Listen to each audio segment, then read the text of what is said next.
Hey, what up, Long Beach? Welcome back to the 562.org. It's Eli. And Tyler, and this football preview video is brought to you by the fine folks at Naples Rib Company, and all of our Wilson coverage is sponsored by Joel Batonio. Thank you to all of our sponsors. It's another season over at Wilson High School. We're checking in. The Bruins have been getting busy this offseason in preparation for the season.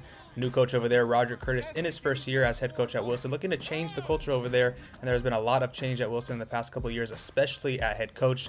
But Curtis hoping to bring some consistency there. He wants to keep local talent at Wilson and make it a place where players want to play. And that all starts with continuous building.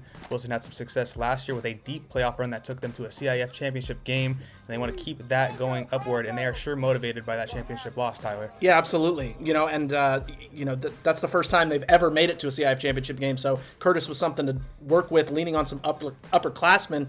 And that core will be safety Thomas Jones, tight end Jagger Koagura, and quarterback Mac Cooper. All those three guys going to be big on both sides of the ball to lead this team. After a strong junior year, Cooper just committed to Prairie View A&M in Houston, so he's going to continue at the next level. And, the Bruins hoping that some of these talented guys can carry on a new head coach. Second year in a row, they've got a new head coach to work with.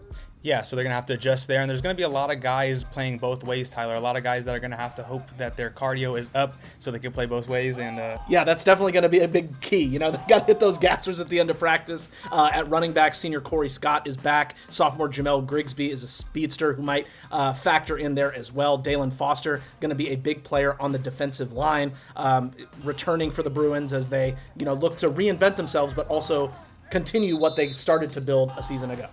Certainly, and Dalen Foster is going to be on that defensive line with Koagara, so those guys going both ways. Zach Saucedo and John Chapman will also be on that defensive front. We already mentioned Thomas Jones. He'll be at defensive back next to Kean Rogers. Kamar Davis and Andrew Bugay will also be a defensive back for them. Yeah, and at the linebacker core, you've got Dylan Sula, Kingston Meyer, and Luis Castro, as the Bruins are going to open the season at Portola, then at Marina, before hosting Sunny Hills and Dana Hills during the season as they look to get back into the playoffs and make another deep run over there at 7th and Eximina. Yeah, and they open the Moore League at Milliken on September 26th. And for all of that coverage, you are already in the right spot, the562.org.